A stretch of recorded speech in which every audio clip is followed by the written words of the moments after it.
В свободное от работы время добровольные помощники из числа сотрудников Госстройжилнадзора изготавливают свечи, совершенствуя технологию, что называется, на ходу.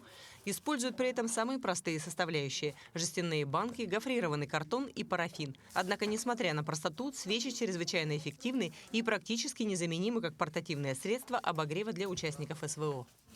Это свечи длительного горения, горит довольно-таки большим пламенем, обогревает внутри блиндажа, например, можно просушить одежду, можно что-то приготовить, разогреть. Само производство сегодня организовано, а так мы до этого дня собирали банки, пустые банки, и заказали парафин. Первая партия парафина поступила, 30 килограммов, еще к нам едет 50 килограммов парафина. Бездымные свечи способны гореть от 2 до 8 часов.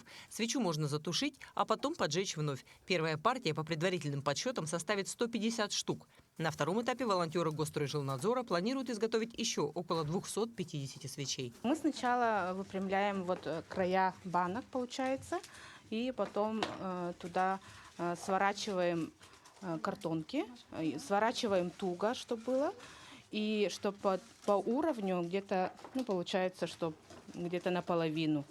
Потом мы сейчас воск, мы его разрезаем, чтобы оно быстрее плавилось, и вот там мы на водяной бане все плавим и заливаем, получается, все это уже воском.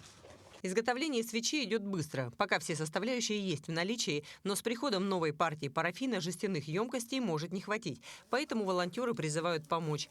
Мытые жестяные банки можно приносить по адресу Амосова, 8 и оставлять на первом этаже с надписью «Под свечи». Анна Пшенникова, Григорий Охлопков, Якутск.